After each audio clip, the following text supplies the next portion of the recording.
everybody? It's Dave Neal, stand-up comic and host of Bachelor Nation News. Did Michelle shade Nayte? That's the big question we're asking. We're going to get to this in a second. The ladies over at Us Weekly read into Michelle's statement she released and shared a couple of things on social media that might lend to some either gentle ribbing and or maybe more than that, or it could just be polite dissing of an ex, as you do on the way out the door. You know what I mean? Follow me on Instagram at DNeals. If you want behind-the-scenes bonus content, I'm giving it to you every single day. Patreon.com/Dave Neal. We'll go live this morning at 10:15 a.m. Pacific time. Share some behind-the-scenes info with you. I've got a lot for you over there at the Patreon, including my full interview with Jess Ambrose. If you want to see the video version, again, that's only on Patreon. I'm going to give you guys a sneak peek right now of the first few minutes. Jess Ambrose and Becca Martinez had the hit podcast Chatty Broads, which ended, and now Jess has moved over to podcasting with her husband, and they've got a whole bunch of Bachelor alumni on their channel right now, and that's called Your Mom and Dad Pod.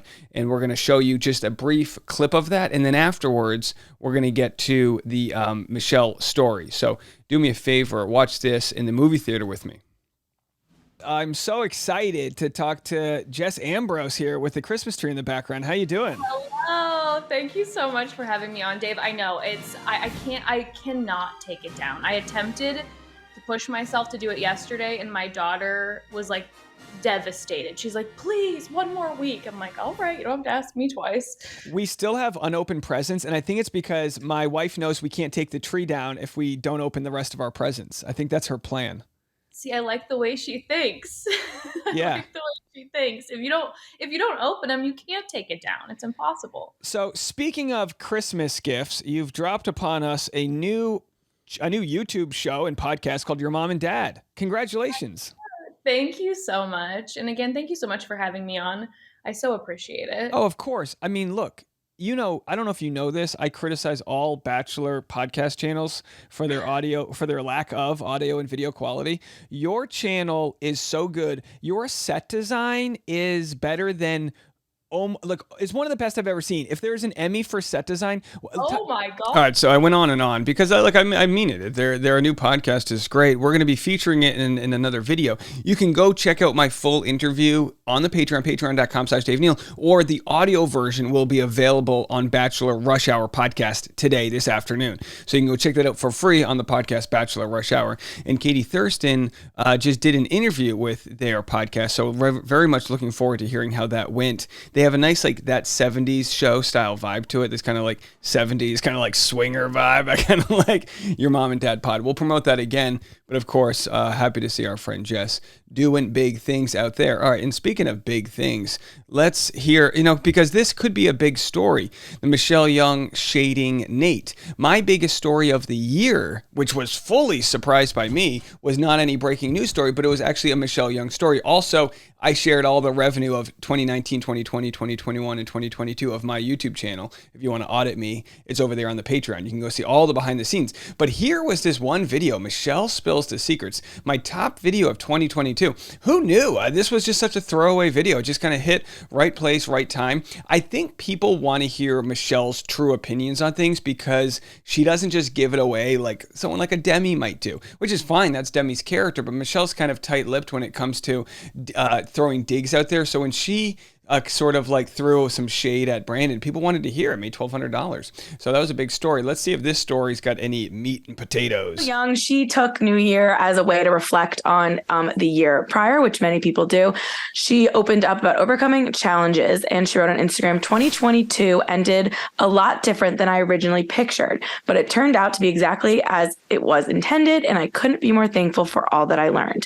She went on to share, quote, the lessons that I found in 2022 that I hold close to my heart, listing some of the words of wisdom, including learning how to give yourself closure instead of looking for it from others, is one of the most powerful tools someone can possess. You can take on the energy of those who you spend the most time with. Choose wisely. It's okay to work hard and chase your dreams in silence. That being said, it's also okay to show the world all the sides of you.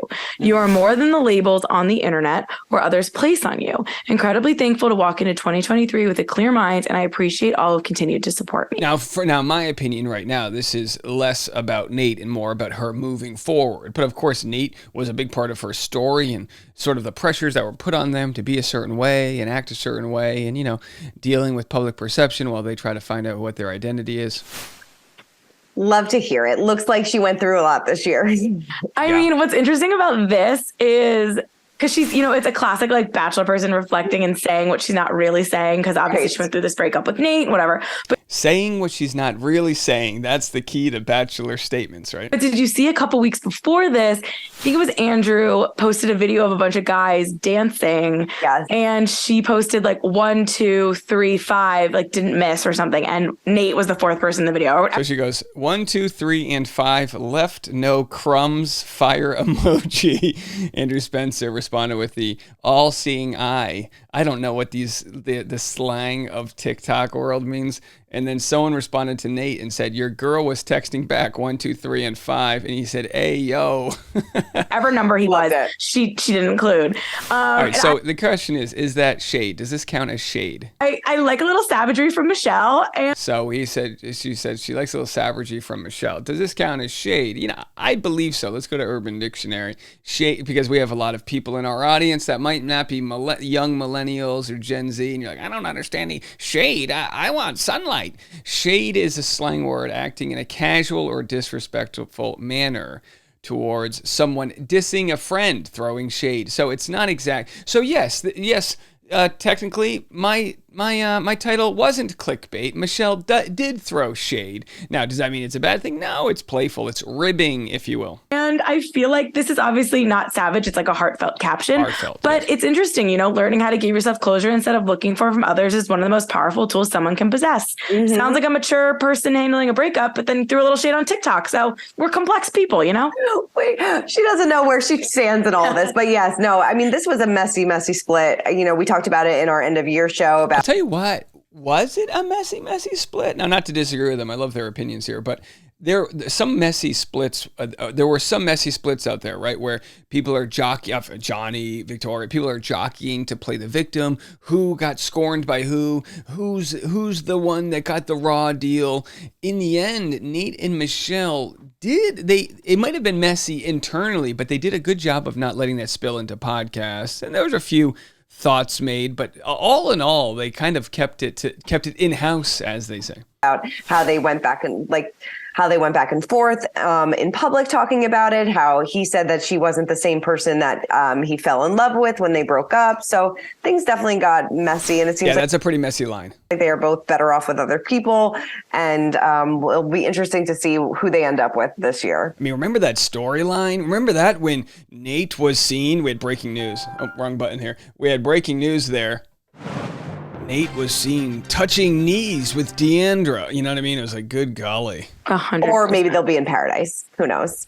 Oh, that could be. Michelle is still associated with the franchise. If Nayte and Michelle go to paradise, my suggestion is they don't tell them ahead of time. They make them stay in the house. You know how they gave them money for a house? They could say, well, because we gave you money for a house, we're going to use that money and we're going to build you a palapa that you have to sleep in together.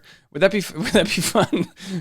Via Bachelor Happy Hour, I wouldn't be shocked if she and Becca Kufrin, her co-host, was the first lead to break that boundary. So honestly, they're going to probably be committing hard to get Michelle on the beach. I would love to see it. Well, speaking of paradise, Teddy. Yeah. I mean, Michelle, she has to go to the beach. I mean, at this point, anyone who's like, oh, she never went back to teaching, they're going to feel the same way about her. And I think what will happen is she'll learn that she's got her fan base. The haters, she'll never appease. So F them. I think that's what we all learn. I've got some wild people. I got a message from one of my buddies who's a moderator. Shout out to Bruce. And he's like, hey, there's someone creating duplicate accounts, posting a bunch of troll comments on your page. And I'm like, this is crazy. I'm not even like a lead from the show. And yet we've got some sort of psychopathic level of attention seeking that people want. And they say, oh, don't feed it.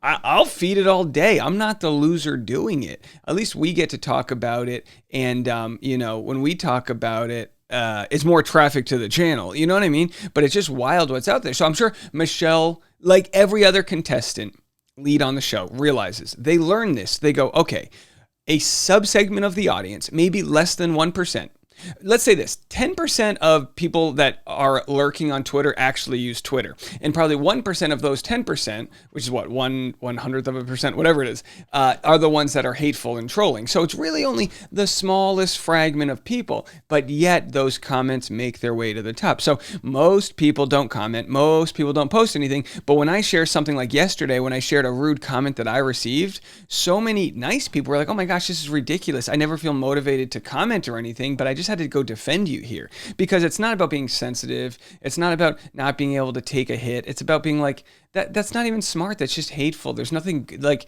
as a comedian, you learn to dabble between, like, what can you say that's funny, harmless, and also truthful. That's what you try to do. And not necessarily harmless, but in most senses, if we're going to be like jabbing, at stories, we want to make things that are kind of like lighthearted here, because no one's trying to make any enemies. It's all good fun. We're not trying to give anyone mental health problems or distress or anything like that. But some people just don't get it, and they go, "Why are you so sensitive? You're a comedian. You shouldn't be so sensitive." It's like, shut up. Just shut up. Okay. Like, it's not being sensitive. It's just giving you back the shit energy you gave me. I didn't sign up where I'm just going to let other people come into my living room and talk trash like that. It's like, be a little smarter with it. But those people exist. My point being is that Michelle probably realizes, geez, you're just not going to win them over. I'll go on the beach. Just do what Becca Kufrin did. Go on the beach, expect nothing, and hope for the best. And speaking of which, one last quick story, who I didn't want to make a story about this because I didn't think it was that big of a deal. They're going to break it for you right now. The right introduced Bachelor Nation to her new man, and she wrote on Instagram, "First New Year's kiss ever. Happy New Year 2023." So in the social media. By the way, I don't, not to judge it, but I don't come from the generation where you just cry to yourself. Because to me, it's like, you got to set the camera up. How's the lighting?